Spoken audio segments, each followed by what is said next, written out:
அனைவருக்கும் வணக்கம். நான் உங்கள் எஸ்எல் தகடூர் தமிழச்சி. இன்னைக்கு பார்க்க போகிறது இளவரசிகளோட மர்மமான சாபம் பெற்ற இளவரசர்களை எப்படி காப்பாற்றுறாங்க அப்படின்றது தான் இந்த கதையில் நம்ம பார்க்க போகிறோம். வாங்க கதைக்குள்ளே போகலாம். ஒரு ராஜா ராணி, அவங்களுக்கு 4 இளவரசிகள். ஒவ்வொரு இளவரசிக்கும் தனி சிறப்பு உண்டு. ரொம்ப அழகாக இருப்பாங்க. அவங்க ஒவ்வொரு இரவும், அதுவும் எப்படின்னா, அவங்களோட கோட்டையில் நடுப்பகுதியில் ரொம்ப உயரமான ஒரு இடத்துல அவங்களுக்குன்னு ஒரு அறை, அதில் 4 இளவரசிகளும் இருப்பாங்களாம். அவ்வளோ பாதுகாப்பான அறையில் ஒரு குருவியோ பறவையோ கூட அதுள்ள போக முடியாத அளவுக்கு சுற்றி தடுப்பு. அந்த அறையை சுற்றி ஆயிரக்கணக்கான வீரர்கள் என்ன பண்ணுவாங்க, பாதுகாப்புக்காக நிற்பாங்களாம்.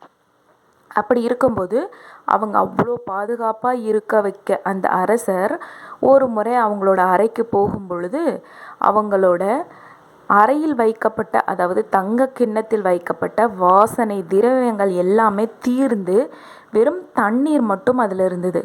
அது மட்டும் கிடையாது, அவங்க தலையில் இருந்த முத்து மணிகள் எல்லாமே மண்ணாக கருகி அது கீழே விழுந்து கிடந்தது.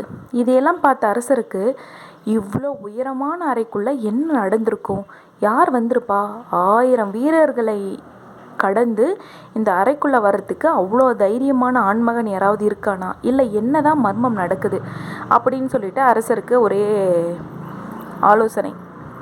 அதனால் என்ன பண்ணுறார் அரசர், இது எப்படியாவது கண்டுபிடிக்கணும்னுட்டு முடிவெடுத்த அந்த அரசர் ஊர் முழுக்க ஒரு அறிவிப்பு கொடுக்குறாரு. என்ன அப்படின்னா, இளவரசிகள் அறையில் என்ன நடக்குதுன்னு யார் கண்டுபிடிச்சு சொல்கிறாங்களோ அவங்களுக்கு இந்த நாட்டின் தலைமை தளபதியோட பதவி கொடுக்கப்படும். அப்படி யாராவது தோற்றாங்கன்னா இந்த ஊரிலிருந்து அவர்களை துரத்தப்படும் அப்படின்னு சொல்லிட்டு அரசர் அறிவிப்பு கொடுக்குறாரு. உடனே நிறைய வீரர்கள் வராங்க. ஒவ்வொரு முறையும் அவங்க அறைக்காக காவல் இருக்கிறதுக்காக வெளியில் உட்காந்துட்ருப்பாங்க வீரர்கள். அவங்களுக்கு சுவையான ஏலக்காய் பால் கொடுத்து அவங்க சாப்பிட்ட கொஞ்ச நேரத்துக்கு அவங்க என்ன ஆகிடுவாங்கன்னா, மயங்கி தூங்கிடுவாங்களாம். வழக்கம் போல் அரசர் வந்து சோதிக்கும் போது என்ன ஆகுது, அந்த வாசனை திரவியம் தண்ணியாக மாறியிருக்கு. அவங்க தலையில் இருந்த முத்துக்கள் எல்லாமே மணலாக மாறி பொடி பொடியாக இருக்குது. இதெல்லாம் பார்த்த அரசருக்கு இதை எப்படி கண்டுபிடிக்கிறது அப்படின்னு பலத்த யோசனை. அப்படி இருக்கும்போது அந்த நாட்டை சார்ந்த ஒரு கிராமத்தில் புகழேந்தி அப்படின்னு ஒரு மீனவன் இருந்தார்.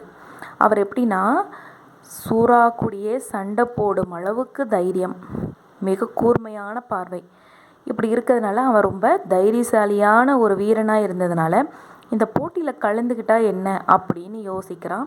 அதனால் அந்த அரண்மனையை நோக்கி பயணம் செய்கிறான். அப்போது அவன் பிடித்த மீன்களிலே ரொம்ப விலையுயர்ந்த தங்க நிற மீன் ஒன்று அவன் வலையில் மாட்டுது. அந்த மீனை கொண்டு போய் மறுபடியும் கடல்லே விடலாம் அப்படின்னு போகும்போது அந்த மீனை கொண்டு போய் கடலில் விடலான்னு போகும்போது அந்த கடல்ல இருந்து ஒரு தேவதை தோன்றுறாங்க. அந்த தேவதை ஒரு வரம் கொடுக்குது. மீனவா, நீ செய்த இந்த காரியத்திற்காக நான் உனக்கு ஒரு பரிசு பொருள் தரேன் அப்படின்னு சொல்லிட்டு என்ன கொடுக்குதுன்னா, ஒரு கல் கொடுக்குது. அந்த கல்லை நீ கையில் வச்சுக்கிட்ட அப்படின்னா எந்த விதமான மயக்கும் பொருள் உன்னை மயங்கடிக்காது அப்படின்னு சொல்லிட்டு. அது மட்டும் கிடையாது, இதை நீ கையில் இருக்கும்போது நீ தேவைப்படும் இடங்களில் உன் முன் புகை போல ஒரு மேகம் சூழ்ந்து உன்னை மறைச்சிக்கும் அப்படின்னு சொல்லிட்டு அந்த கல்லை அவனுக்கு பரிசாக கொடுத்துட்டு தேவதை மறைஞ்சு போயிடுது. உடனே புகழேந்தி என்ன பண்ணுறாரு, அந்த கல்லை எடுத்துக்கிட்டு அரண்மனையை நோக்கி போகிறாரு. அன்றிரவு அங்கே காவலுக்காக காத்திருக்காரு. அப்போது வழக்கம் போல் ஏலக்காய் பால் கொண்டு வந்து அந்த இளவரசிகள் கொடுக்குறாங்க. அதை வாங்கி குடித்த கொஞ்ச நேரத்துக்கே அவன் என்ன பண்ணுறான், தூங்குற மாதிரி நடிக்க ஆரம்பிக்கிறான். இவனும் தூங்கிட்டான் அப்படின்னு சொல்லிட்டு 12 மணி கரெக்டாக அலாரம் அடிக்குது. அப்போது அந்த அறைக்குள்ளே ஒரு பழைய மர கடிகாரம் ஒன்று இருந்தது. அந்த கடிகாரம் 12 மணியை காட்டும் முல்லை எதிர் திசையில் திருப்பும் போது என்ன ஆகுதுன்னா, அதிலிருந்து ஒரு சின்ன படிக்கட்டுகள் உருவாகுது. அந்த படிக்கட்டில் ஒவ்வொருத்தராக 4 இளவரசிகளும் அந்த படிக்கட்டில் ஏறி இறங்கும்போது என்ன ஆகுதுன்னா, அந்த படிக்கட்டில் இறங்கும் கொஞ்ச நேரத்துக்கெல்லாம் அந்த படிக்கட்டுகள் நேரடியாக விண்வெளியை நோக்கி கொண்டு செல்லுது. நீல நிற ஒளியோடு அது தோன்றுது.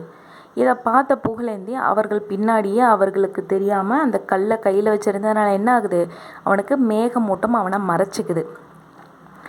அவனும் போகிறான். போய் பார்க்கும்போது விண்வெளியில் நிறைய அழகான விண்மீன் நட்சத்திரங்கள் ரொம்ப அழகாக இருக்குது. அந்த விண்மீன் பாதையை கடக்கும்போது ஒரு சாட்சிக்காக என்ன பண்ணுறான் அந்த புகழேந்தி, அங்கிருந்த ஒரு விண்மீன் கற்களை எடுத்து கையில் வச்சுக்கிறான். அங்கிருந்து அப்படியே கொஞ்சம் தூரம் போகும்போது விண்மீன் நந்தவன தோட்டம் ஒன்று வருவது. அங்கே இருக்கிற விண்மீன்களுக்கு எல்லாமே உணவளிக்கிறதுக்காக தான் அந்த வாசனை திரவியத்தை தினமும் அந்த இளவரசிகள் கொண்டு போய் கொடுக்குறாங்க. அதை கடந்து போகும்போது என்ன ஆகுதுன்னா, 4 இளவரசர்கள் சாபம் பெற்று விண்வெளியில் வாழ்ந்துகிட்டு இருக்காங்க. அங்கே அவங்க என்ன பண்ணுறாங்க, அந்த இளவரசர்களோடு சேர்ந்து இந்த இளவரசிகளும் அவங்க தலையில் இருந்துச்சு பார்த்திங்களா முத்துமணி, அதை வச்சு அவங்கக்கிட்ட விளையாடுவாங்களாம். விண்வெளியில் அவங்க காற்றோ பூமியோட ஈர்ப்பு விசையோ இருக்காது. அதனால் என்ன பண்ணுறாங்க, அந்த இளவரசர்களும் இளவரசிகளும் அந்த விண்ணிலே பறந்து அந்த முத்து மாலைகளை வச்சு விளையாடிக்கிட்டு இருக்காங்க. விடியற்காலை 4 மணி ஆகுது. மறுபடியும் அந்த இளவரசிகள் எல்லாம் திரும்பவும் அரண்மனைக்கு படுத்து உறங்கிடுறாங்க. அடுத்த நாள் காலையில் புகழேந்தி என்ன பண்ணுறாரு, அங்கே நடந்த எல்லா விஷயத்தையும் சொல்கிறாரு. சொல்லி முடிக்கும்போது, நீங்கள் நம்புவதற்கு சாட்சியாக நான் ஒரு விண்மீன் கல்லையும் கொண்டு வந்திருக்கேன் அப்படின்னு சொல்லிட்டு காட்டுவார். இதையெல்லாம் பார்த்த அரசர் மனமகிழ்ந்து, உனக்கு இவ்வளோ வீரமும் இவ்வளோ புத்தி கூர்மையும் இருக்கிறதுனால இந்த நாட்டின் தலைமை தளபதியாக உன்னை நிர்ணயிக்கிறேன் அப்படின்னு சொல்லிட்டு அவருக்கு ஆட்சியும் கொடுக்குறாரு. இந்த மாதிரி இருக்கும்போது அந்த விண்வெளியில் சாபம் பெற்று 4 இளவரசர்கள் இருந்தாங்க இல்லைங்களா, அந்த 4 இளவரசர்களையும் சாபம் நீங்கி அவர்களை பூலோகத்திற்கு கொண்டு வரத்திற்கு இவர் உதவியும் செய்கிறாரு. இதே மாதிரி இந்த கதையும் முடியுது. இந்த கதை பிடிச்சிருந்தால் லைக் பண்ணுங்கள், ஷேர் பண்ணுங்கள், மறக்காமல் சப்ஸ்கிரைப் பண்ணுங்கள். நன்றி, வணக்கம்.